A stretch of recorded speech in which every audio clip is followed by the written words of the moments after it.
This is the second part of my hero's journey analysis and deep dive for the first Hunger Games film. Before we get started and jump into crossing the first threshold, which is the step that we're at, if you want to get an email with a time-stamped overview every time I release a new video, head over to deliberate-practice.com. Sign up for my email list. There's also other content at that website, plus I'm going to put some thank you goodies for signing up over the next few weeks and months, and there'll be some email subscriber only content as well that you can get your teeth into. So go and do that, and then let's jump into the next section, which is crossing the first threshold. Now, at the end of the previous video, we left Katniss and Peter approaching the capital on the train, and when they get to the capital, this represents crossing the first threshold and getting to the special world. But in the Hunger Games, there's a couple of things the Hunger Games does that are slightly different than standard hero's journey style films. And remember, Chris Vogler says the hero's journey is a blueprint, it's a set of guidelines, not a blueprint. So things can be slightly different depending on the needs of the story. And in the Hunger Games, there are two special worlds rather than one, and they're nested within each other. There's the capital itself, and then from the capital, they then go to the arena, which is another special world. And this mirrors the opening sequence we saw with Katniss, where she starts out in District 12, and then she crosses a threshold, which was the electrified fence that's no longer electrified, and goes into the forest beyond the fence to go hunting. And the forest kind of represents the idea of freedom a bit. And remember, Gale and Katniss talk about running away for freedom. And we also see Katniss in the special world outside District 12 using the skills that we're going to see her using in the arena itself, so that when she uses those skills, when she goes from being a reactive character and running away and just trying to stay alive into becoming a more proactive character, we don't say to ourselves, wow, how did she suddenly become an expert archer? Because we've already seen her shoot a startled bird. We know she's an expert archer. We know she can track. We know she knows vegetation and things like that. So all of those skills are established by that sequence there, and it mirrors what happens when Katniss and Peter get to the special world, first of which is the capital. So the capital is the opposite of District 12. So remember, District 12 is a place of grinding poverty, and the men have to go down to the mines, and the women are like trying to make ends meet and get food, and Katniss is going shooting so she can trade what she shoots to get things that will help. And also remember, in the opening sequences, Katniss has had to put her name into the hat for the reaping many times in exchange for food. So with the capital, it's totally the opposite of that. It's the way that the people dress, the way that the food is. There's a great, which we'll get to when we do the second film, there's a great sequence at one of the banquets in the capital that we'll come to when we get to that. But it really spells out how lavish and opulent the capital is compared to what the districts have to do. And there are two bathing scenes. There's one when Katniss is getting ready for the reaping, where she bathes herself and she's in like an old tin bath and she's just pouring water on herself. And then as part of crossing the threshold to the special worlds, the capital's attendants wash her and wax her and pamper her, and those two scenes serve as echoes of each other, so that they're a further visual reminder to us that District 12 is very different from the capital. And the scene where Katniss is bathed and washed and everything in the capital also serves a dramatic purpose, because it it's a dramatic showing that Katniss and Peter, and we assume the other tributes, are being remodeled for the new world that they're about to enter. So they're leaving behind their personalities, as Peter was a baker, Katniss was the provider for a family who did a lot of the providing by illegally hunting and then trading what she shot, and they're being transitioned into new people. They're being transitioned from their district personas into tributes for the entertainment of the capital. This transformation is also dramatized, and this is the final dramatization, showing that they've arrived at that point with the tribute parade. Now, one thing about the tribute parade, before we move on, it very much echoes, if you've seen any of the what were called the kind of like the sword and sandals films of the 50s and 60s, set in various ancient Roman times, where there is gladiatorial games and there are processions to celebrate army victories. This scene very much echoes those. And I mentioned a book in the previous video by David Farland called Resonance in the Power of Writing, or Draw on the Power of Resonance in Your Writing. I think that's the title. But if you search for David Farland and Resonance, you'll find it, cheaply available on Kindle.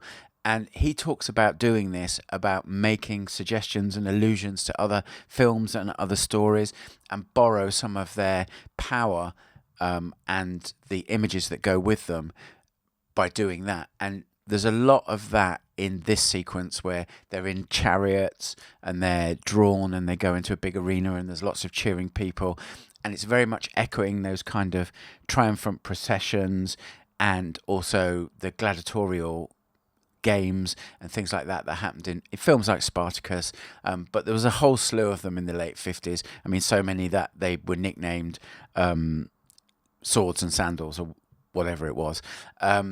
But so watch for things like that when you're watching films, and seeing if you're finding any areas where there is resonance set up with other stories.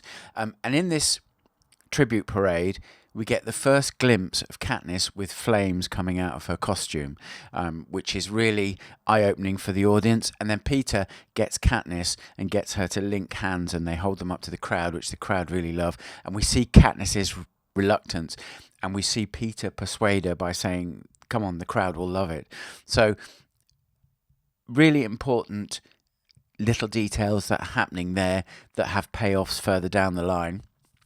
We move to the next sequence in the hero's journey, which is tests, allies, and enemies. And before the tributes get to the arena, they have a training and testing period. And there's also, so the Hunger Games themselves are like a reality show. So the people in the capital and people in the other districts are all watching this. And so some of this is filmed.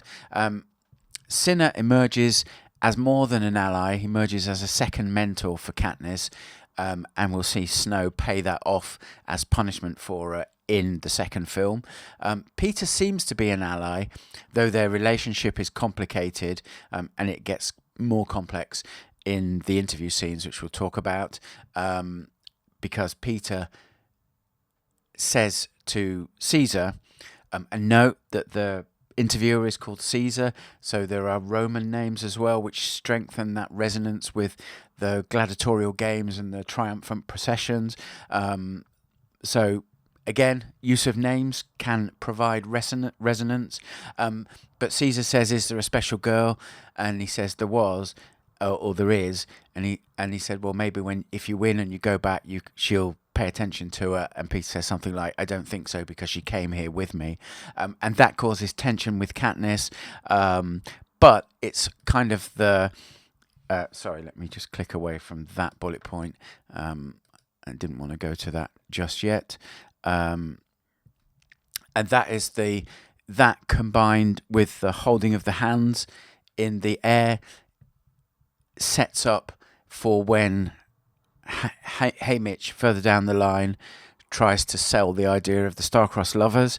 So and that's a phrase. And again, star-crossed lovers, if you know your Shakespeare, you know that's directly lifted from Romeo and Juliet. So again, more resonance. So if you say star-crossed lovers, we know exactly what's being intended by that 3-word phrase. So, and we also see Rue, and although she's not yet an ally, we see that she's fascinated by Katniss, and we see her climbing abilities, and she shows up as a trickster in the little sequence where she has stolen Cato's knife and is pushing someone around saying, "You've stolen my knife," and she's up in the roof with the knife, and Katniss and Peter are seeing her and they're laughing. So there's a bit of a bond there which will pay off in the arena when Katniss and Rue form an alliance of sorts. We'll talk more about that when we get to the arena. Talking of Cato, though, he is obviously shown to be an enemy. We have some glimpses of him glaring at Katniss. And it's not just Cato, it's the other District 1 and District 2 tributes, Glimmer, Clove, and Marvel. They'll all play a part in the story, and they're the principal antagonists to Katniss in the arena when we get to that, which is the Supreme Ordeal. But the most important test is the private session that each tribute has with the game makers, where they take whatever happens in there plus what they've seen in the training, and they give them marks, and those marks are important for obtaining sponsors so they can get things sent to them in the arena if they might need them, like food or water or medicine. So when Katniss goes into her test, I think she's the last tribute there. I think Peter goes before her. She shoots an arrow, and they're watching, but her first arrow is not a great shot, and she is not happy about it, so she fires another one, and this goes into the heart of the target, and she looks up at the game makers, but no one's watching, and they're feasting, and she knows she has to make an impression, and she's also pissed at this stage because they're not paying her any attention. And if your life's on the line and people are just chatting and having food and drink rather than paying attention to you, you could see why she would be pissed. So she gets another arrow and she shoots it towards them, and there's a dead pig, which is part of their spread of food, and there's an apple in its mouth, and it takes the apple. It goes between 2 or 3 of the game makers, goes into the apple and sticks the apple into the wall. And the aftermath of this earns her 11. Effie's furious with her, but it's also, I think, the moment when Hamish starts to believe in her, and then there's some further tension because he's suggesting he gives Katniss some private lessons, and Hamish says that Peter's going to train on his own for some bits and pieces, but Katniss doesn't want that. But again, their relationship is complex. But that moment, I think, is when Hamish starts to think that Katniss has got a chance of surviving. There's 2 more important scenes in this stage before we get to the approach to the inmost cave. The first one is the interview with Caesar. So Caesar's asking her about the flames that came up in the parade, and Katniss says she's wearing them. Do you want to see them? And she stands up and she spins around, and flames come out of the base of her dress, and everyone really loves it, and that earns Katniss the epithet of the girl on fire. And we'll also see that scene paid off in Catching Fire in the second story, when Katniss is interviewed there. And then Peter, we've talked about this, is confessed that he likes Katniss, but what we don't know, and it's important to make this observation, is he actually telling the truth, or is he playing a game? So that's something that we're not sure about at this point. So we think, if you're watching it the first time, you think probably he's being honest, but there's that percentage of uncertainty where you're not sure if he is.